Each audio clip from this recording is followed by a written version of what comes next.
commercial clients. Our services include lawn spraying and fungus control services to ensure the safety of your family and pets, commercial pest and rodent control, pre-construction soil treatment, subterranean termite control, and tent fumigation.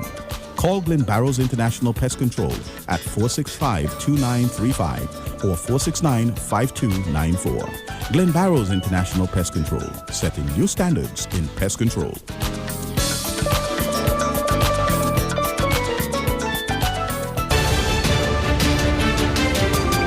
With news from across the Federation, spanning the region and covering the globe, this is the Kiss FM SKN News Now Morning Edition, your one true source for news. And now your presenter.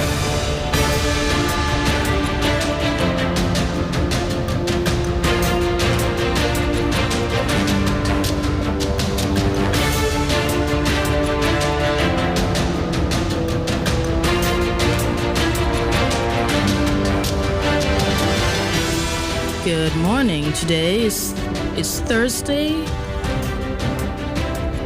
2nd March 2017.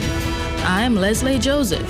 This is the SKN News Now Morning Edition, brought to you with the kind compliments of Glen Barrows Pest Control and Guest House. These are the top stories this hour. Nationally, 2016 crime statistics suggest a steep fall-off in public confidence in and respect for security agencies. Regionally, Miss Dominica 2016 refutes claims she was a drug mule. Internationally, there are fears that Northern Ireland's bitter election could derail the fragile peace process. And in sport, the International Olympic Committee says the Tokyo 2020 golf event could be moved if the current venue does not end its discrimination against women. Now for a look at the stories in detail.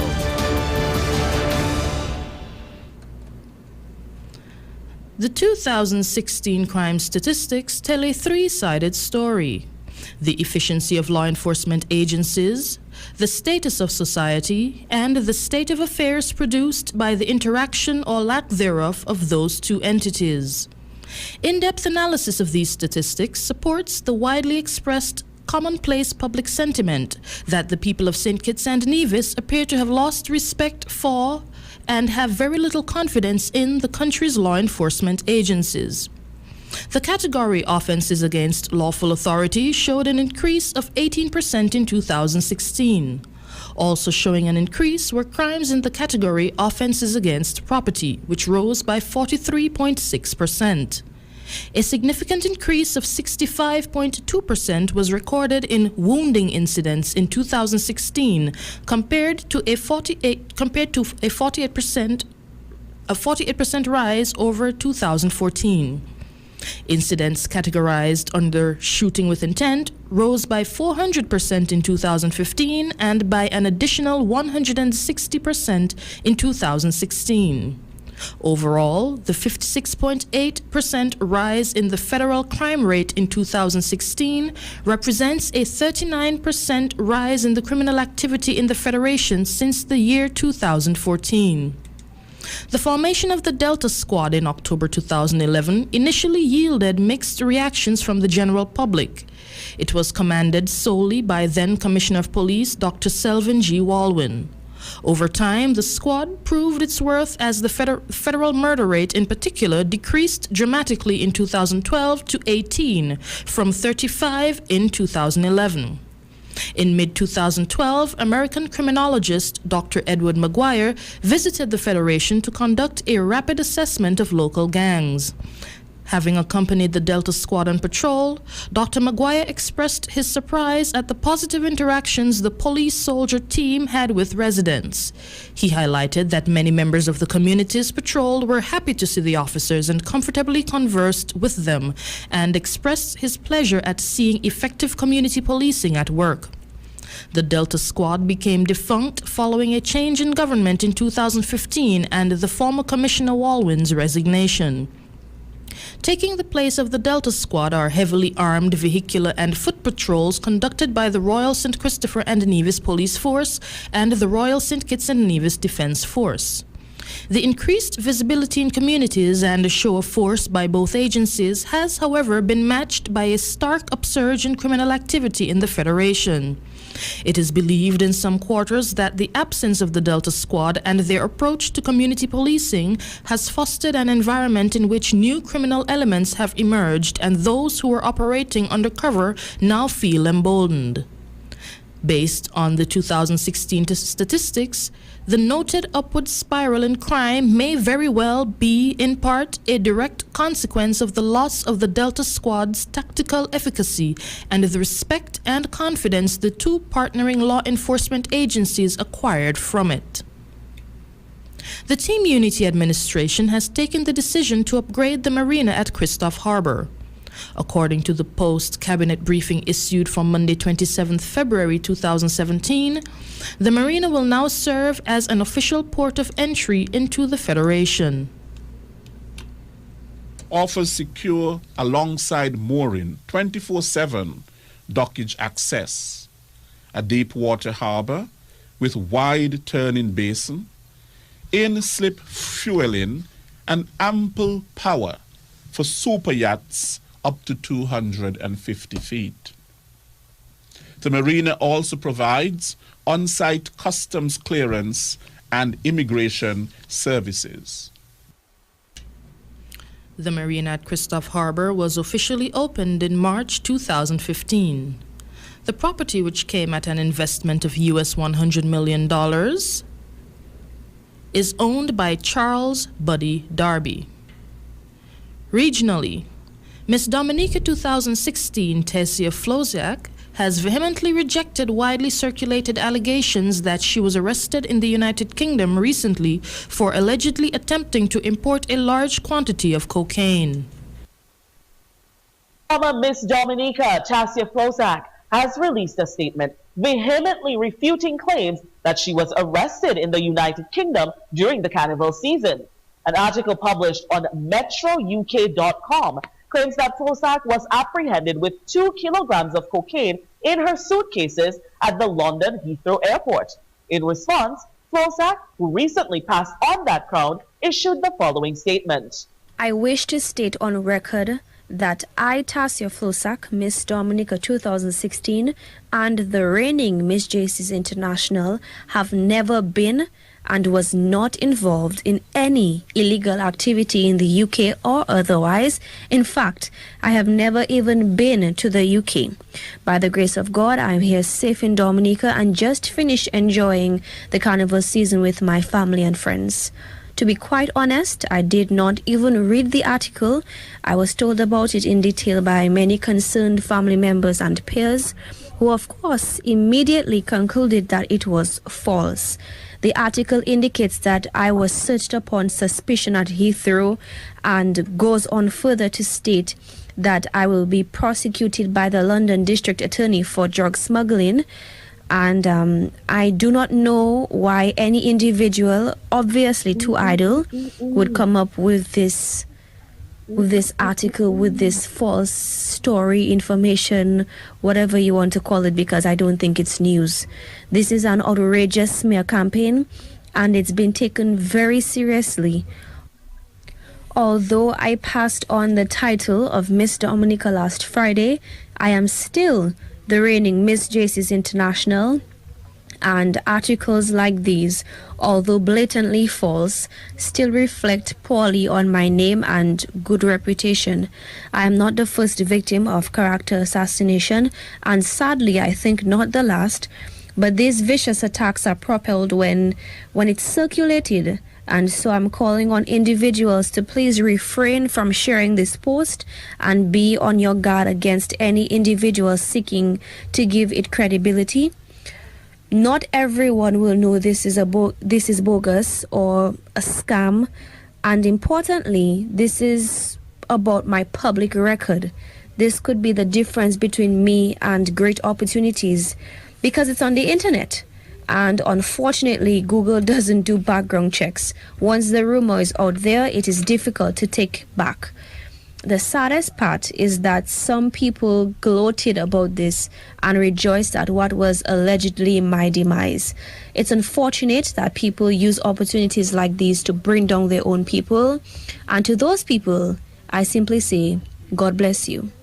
With that said, this matter is being investigated, and I am calling on the individuals or individual trying to smear my name to retract this article and remove it from circulation. Anyone who wants proof of my presence here on island can view my carnival pictures from various activities as far back as maybe a week or more ago, week before last, to see what I have really been up to. In St. Lucia, more than 24 individuals converged on the Parliament this week to voice their dissatisfaction and disgust with Senator Dr. Eubaldus Raymond's attendance at the first Senate sitting for 2017, where he serves as the leader of government business. It appears that the House of Parliament in recent times has become no stranger to protest.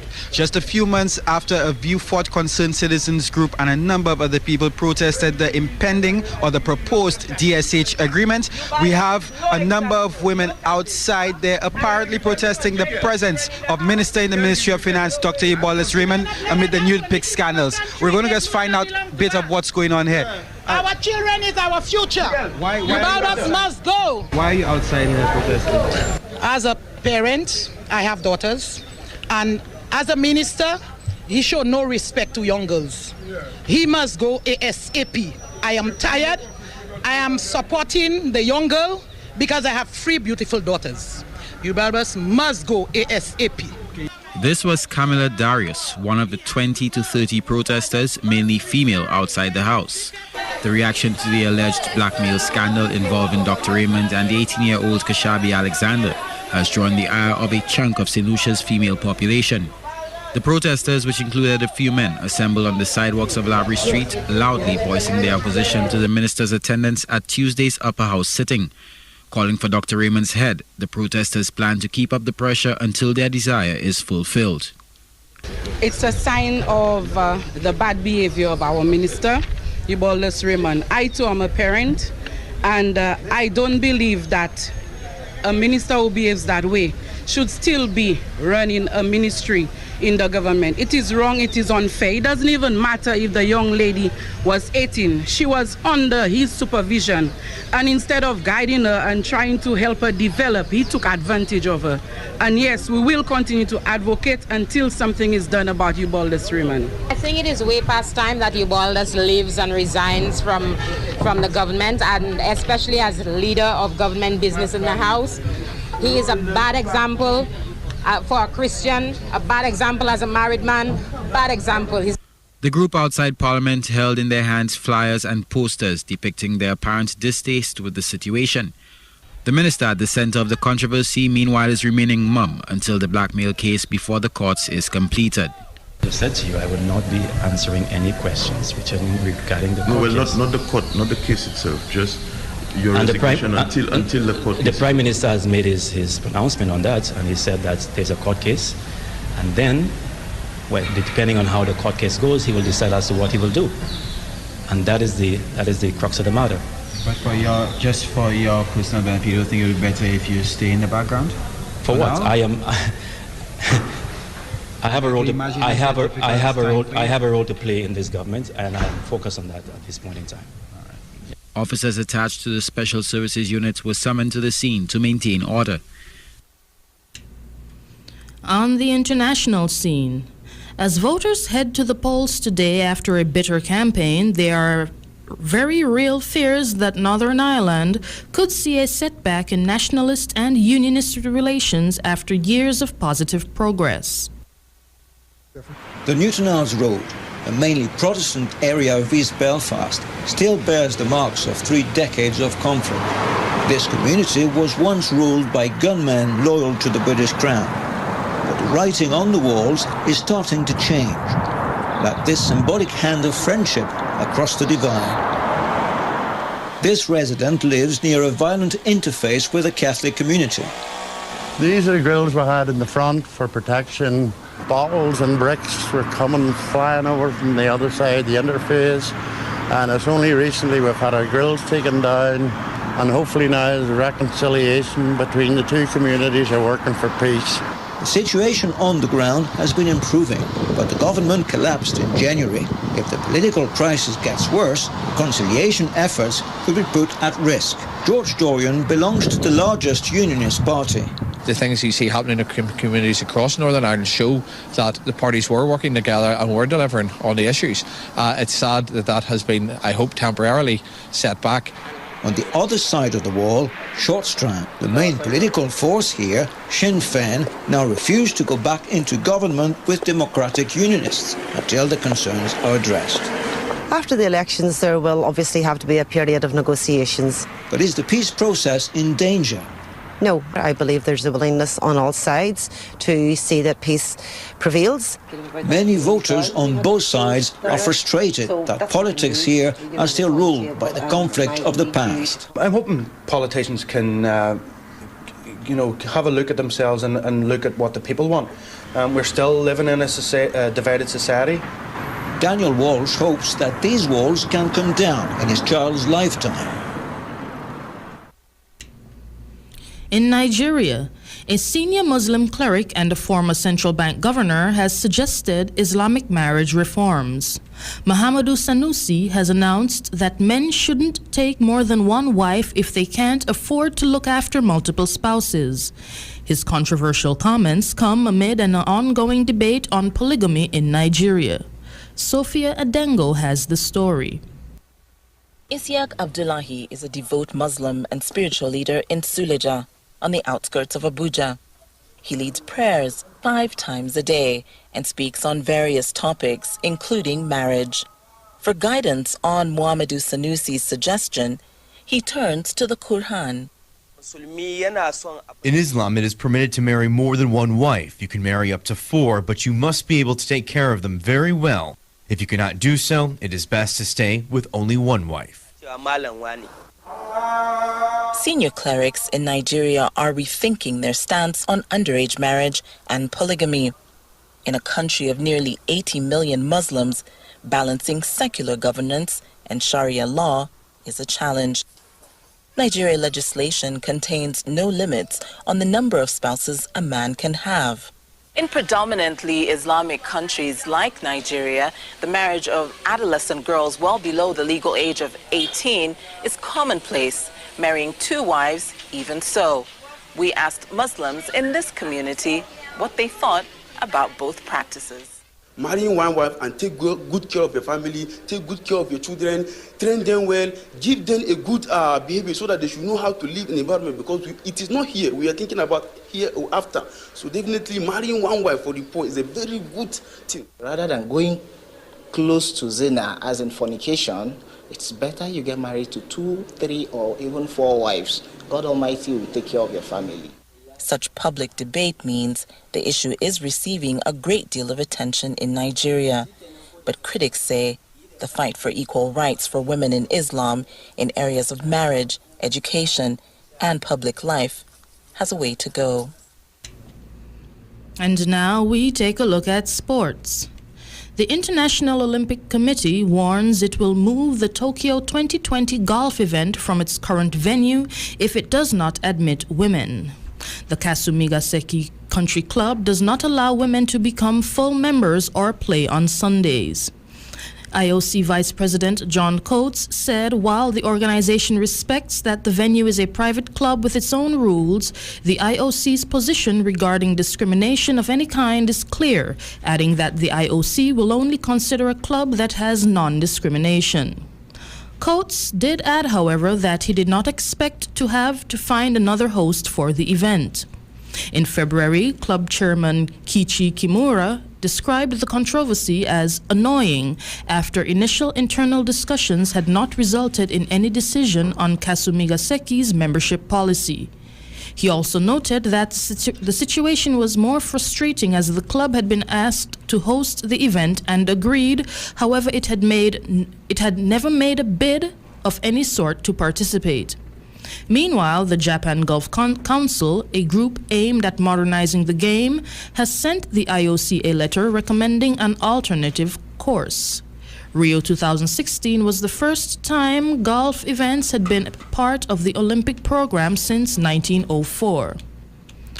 And that item brings us to the end of the Kiss FM SKN News Now Morning Edition, brought to you with the kind compliments of Glenbarrow's Pest Control and Guest House. Join us again at 5:45 for our comprehensive evening news package. I am Leslie Joseph.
Glenbarrow's International Pest Control provides a comprehensive approach for a pest-free environment for both residential and commercial.